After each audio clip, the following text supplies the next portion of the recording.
Students, कैसे हैं आप सब लोग? आई होप आप सब बहुत अच्छे हैं, बहुत अच्छे से वर्क कर रहे हैं, सारी चीज़ों को अच्छे से देख पा रहे हैं। तो आज एक हमारे पास टॉपिक है, दैट इज डाटा हैंडलिंग। आप लोगों ने इसके बारे में पहले भी सुना होगा। ये जो टॉपिक होता है ये थोड़ा सा हमारा इंफॉर्मेशन को रिप्रेजेंट करने का एक तरीका होता है। जस्ट लाइक आपकी क्लास में जितने बच्चे हैं उनकी हाइट्स, मार्क्स एंड आप लगा सकते हैं कि कौन स्टूडेंट किस स्पोर्ट्स में अच्छा है। तो ऐसी सारी चीज़ों का अगर हम एक टेबल का फॉर्मेट बना के दे दें तो वो क्या करता है, बहुत हेल्प करता है। ठीक है, अब जैसे बड़ी बड़ी कंपनीज होती हैं तो कौन सी कंपनी ग्रो कर रही है, कौन सी कंपनी नीचे जा रही है, तो ये सारी बातें भी हमें कहाँ से पता चलती हैं? डाटा हैंडलिंग से, क्योंकि पर्टिकुलर इन्फॉर्मेशन एक अच्छे तरीके से अरेंज करके हमें प्रोवाइड करी जाती है। तो चलिए इसे सीखते हैं, ये करा कैसे जाता है। ठीक है, तो चलिए, तो सबसे पहले आता है हमारे पास डाटा हैंडलिंग। तो इसमें आता है रिप्रेजेंटेटिव वैल्यूज। ठीक है, अब देखिए जैसे ये आपको दिखाई दे रहा है, यहाँ पे हमने एक टेबल बनाई है एंड हमने देखा कि यहाँ पे ग्रीन कलर है। ये कितने नंबर ऑफ स्मार्टीज हैं जिनको हमने ग्रीन कलर दिया है। तो ये कितने को दिया है हमने? 7 को, क्योंकि अगर एक कलर दे रहे हैं तो उसका मतलब क्या है, हमारे पास कितने स्मार्टीज हैं? 2। ठीक है, अब ये हाफ है तो ये कितना हो गया? 7। अब ऑरेंज कितने हो गए? 1 2 3 4, तो हमारे पास कितने हो गए? 8 स्मार्टीज हो गए। तो कुल मिला के ये भी क्या है, एक रिप्रेजेंटेशन करने का तरीका है जिसको हम यहाँ पर देख रहे हैं। चलिए उसके बाद देखते हैं हमारे पास, चलिए उसके बाद हमारे पास आता है इंफॉर्मेशन। देखिए इंफॉर्मेशन की जो हमने बात करी थी, information which is in the form of numbers और word that help in taking decisions और drawing conclusion is called data. अगर आपके पास कोई भी एक ऐसा पैराग्राफ है, इसमें वैल्यूज लिखी हुई है या फिर कुछ वर्ड्स लिखे हुए हैं, आप उससे क्या कुछ भी कंक्लूड कर सकते हो। ठीक है, जस्ट लाइक हमारी आज की इकोनॉमिक कंडीशन अच्छी है बुरी है, वो आप एक पर्टिकुलर न्यूज़ में देखते हैं तो उससे आप कंक्लूड कर पाते हैं कि हाँ अच्छा चल रहा है। तो इसलिए हम यहाँ पे क्या बोलते हैं कि उसको, वो जो हमें इंफॉर्मेशन दे रहा है वो क्या, हमारा डाटा है। ठीक है, अब जैसे हमारे पास बैट्समैन होते हैं, ठीक है, सबसे अच्छा बैट्समैन कौन है, ठीक है, कौन पहले था। ठीक है, तो अगर मैं बात करूँ तो मेरा जो फेवरेट थे वो धोनी सर थे। ठीक है, तो आपके फेवरेट शायद विराट हो, रोहित सर हो, तो उसमें कुछ भी हो सकता है। तो उनके स्कोर को ही देख के तो हम देख रहे हैं। ठीक है, तो चलिए, जितनी भी न्यूमेरिकल एंट्रीज होती हैं डाटा की, उनको हम क्या करते हैं? ऑब्जर्व करते हैं, जिसको हम क्या बोलते हैं? ऑब्जर्वेशंस। अब हम इनको यहाँ पर आ जाते हैं। तो सबसे पहले एक है कि हम ये जो वैल्यूज निकालते हैं, ठीक है, डाटा में से, तो सबसे पहले आता है अरिथमेटिक मीन। अब क्या होता है, इसमें हम एक एवरेज लेते हैं कि अगर देखिए हमारे पहले इतना ऊपर था कोई भी चीज है ना, वो नीचे आ गई है, तो इनका बीच का एक वैल्यू होती है, इसको हम बोलते हैं एवरेज। मान लीजिए आपकी क्लास में 10 स्टूडेंट्स हैं, सबके मार्क्स अलग अलग आए हैं, तो मैं देखने होता हूँ अगर ऑन एन एवरेज निकाला जाए तो सब बच्चों के अप्रोक्सीमेटली कितने मार्क्स आए होंगे। किसी को हो सकता है 90 आए, किसी को 80, 85, 72। तो हम एक वैल्यू कर सकते हैं इस क्लास का एवरेज कितना है, कि क्लास में मिनिमम बच्चे इतना तो स्कोर कर ही रहे हैं। ठीक है, मिड में। ठीक है, तो उसको बोलते हैं मीन। ठीक है, मीन निकाल फॉर्मूला होता है sum of all observations upon number of observations. Clear? अब उसके बाद क्या है कि हमारे पास क्या है, the arithmetic means always lies between the highest and the lowest observation. तो जब भी हम कोई भी चीज देखते हैं तो उसमें एक हाईएस्ट वैल्यू होगी, ऑब्वियस सी बात है, एक लोएस्ट वैल्यू होगी। तो उन दोनों के बीच में जो लाई करता है, ठीक है, वो हमारा क्या होता है? मीन। ठीक है,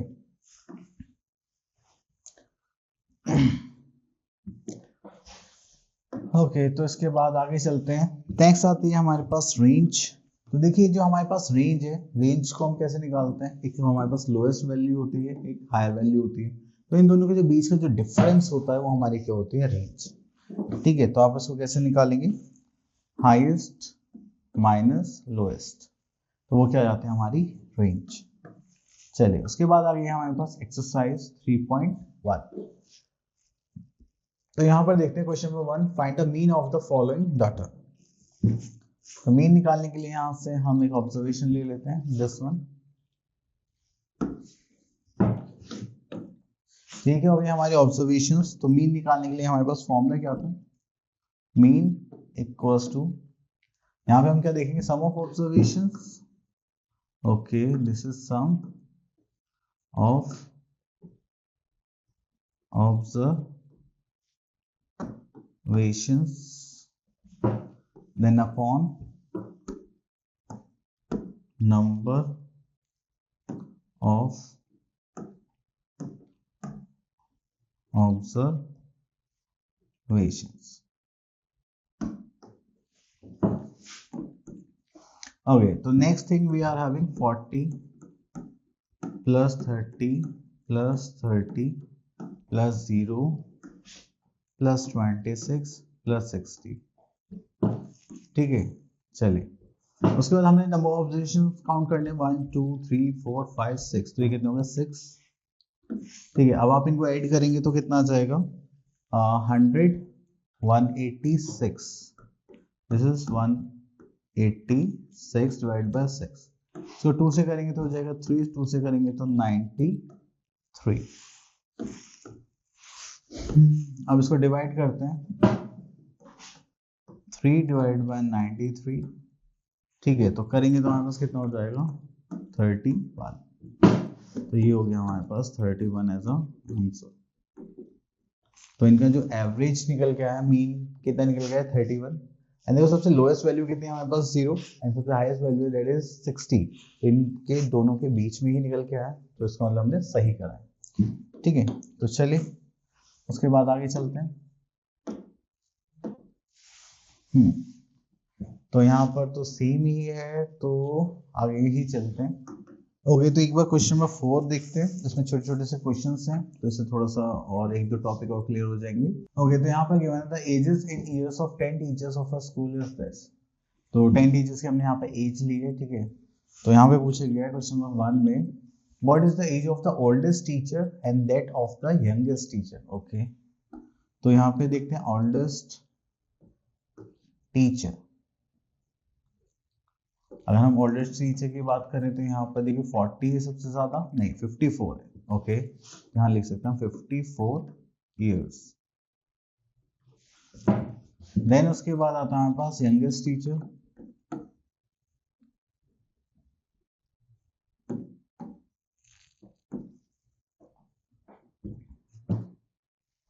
अभी जो यंगेस्ट टीचर है, सबसे छोटी एज की टीचर मुझे आई थिंक 26 लग रहा है, और कोई है क्या, नहीं 23 है। तो हम यहाँ पे लिख सकते हैं 23 इयर्स। ठीक है, तो इसी टाइप से हम क्या करते हैं, इंफॉर्मेशन गैदर करते हैं डाटा हैंडलिंग में। Okay, next we are having what is the range age of the teachers. तो देखिए हमें रेंज निकालने के लिए बोला गया है सेकंड पार्ट में। ये तो हो गया first part, then second part range. अगर आपसे रेंज निकालने के लिए बोला जाए तो आपके पास एक फॉर्मूला होता है हाईएस्ट वैल्यू या फिर हायर वैल्यू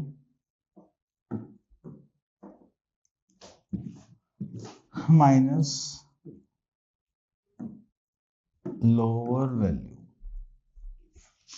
ठीक है, तो हायर वैल्यू हमारे पास कितना था, that is 54 years, and lower value है हमारे पास 23 इयर्स। इसको माइनस करेंगे तो हमारे पास कितना आ जाएगा, that is 4 minus 3 is 1 and 5 minus 2 is 31। तो ये आ गई हमारी range 31 years.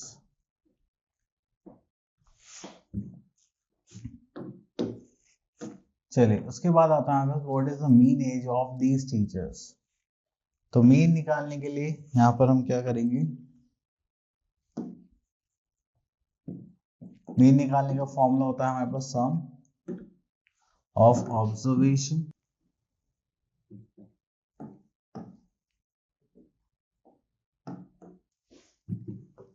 upon number of observation।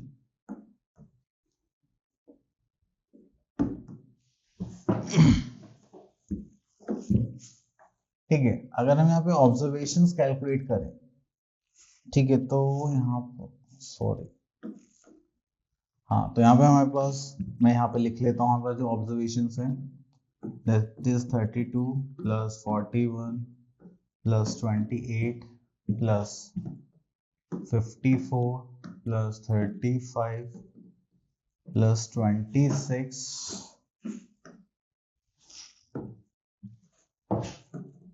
Plus 23 plus 33 plus 38 plus 40।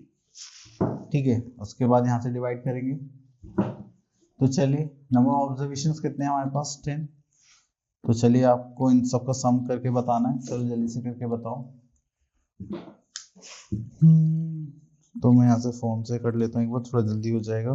This is 32 plus 41 plus 28 plus 54 plus 35 plus 26 plus 23 33 38 and 40। तो ये हो गया हमारे पास 350। तो इनका सम कितना आ गया हमारे पास 350 एंड डिवाइड बाय 10 करेंगे तो 0 कैंसिल आउट। तो इनका एवरेज एज आ गया टीचर्स का, दैट इज 35 इयर्स।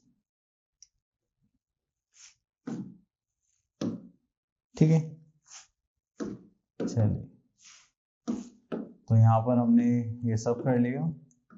चलिए तो और देखते हैं यहाँ पर।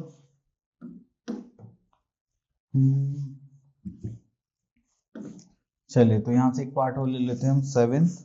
ओके, तो यहाँ बोला गया है find the mean of the first 5 prime numbers. Prime numbers देखिए आपको पता है, तो हम यहाँ लिख लेते हैं पहले प्राइम नंबर्स। प्राइम नंबर्स क्या होता है हमारे पास? सबसे पहले होता है हमारे पास 3, देन नहीं 2 होता है ना, हाँ सबसे पहले तो होता है हमारे पास 2, 3, 5, 7, 9, 10, 11। ठीक है, ओके। तो उसके बाद आता है हमारे पास क्या निकालना है हमें? एवरेज, नहीं मीन।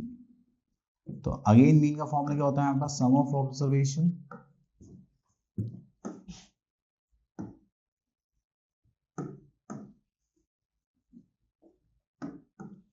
अपॉन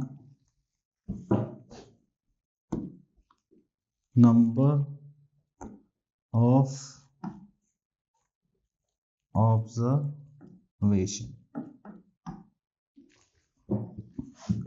तो अगर हम सम ऑफ ऑब्जर्वेशन देखें तो हमारे पास क्या आ जाएगा? 2 plus 3 plus 5 plus 7 plus 11 and ये कितने हो गए? 5। तो उसको करेंगे तो हमारे पास कितना आ जाएगा? 5 10 10 प्लस 11 21 28 डिवाइड बाय 5। ठीक है, तो इसको सॉल्व करेंगे तो हम ऊपर नीचे 2 से मल्टीप्लाई करेंगे तो चलो कितना 40 56, तो ये हो जाएगा 5.6। ठीक है, अगर आप इसको डिवाइड करेंगे तो। ठीक है, चलिए तो ये हो गया हमारे पास मीन।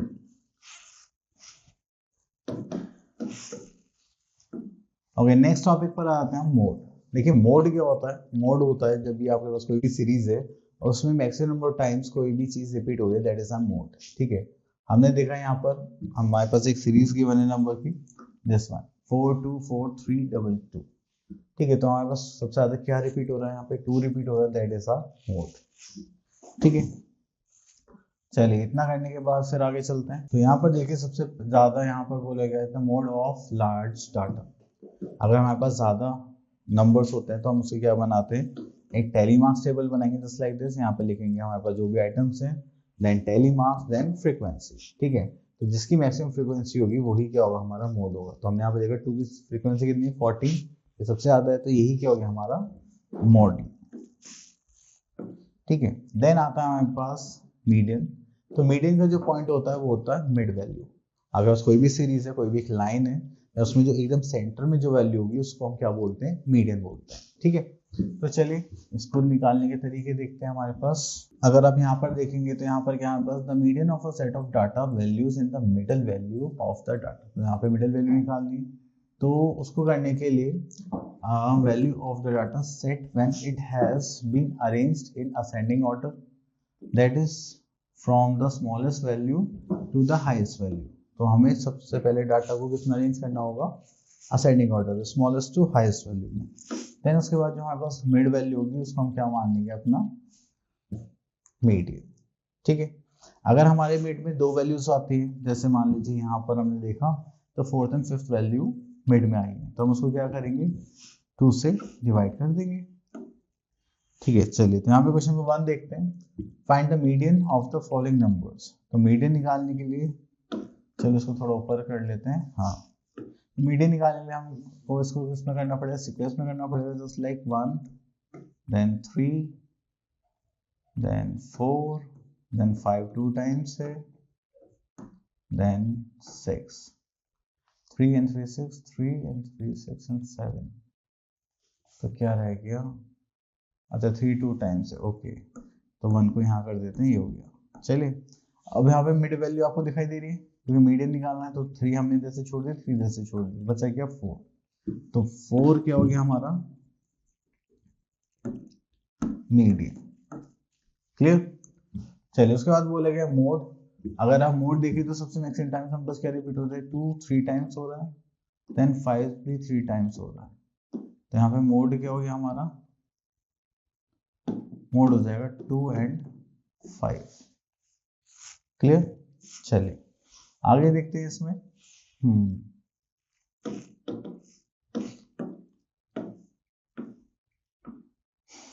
अब यहाँ पर आ जाते हैं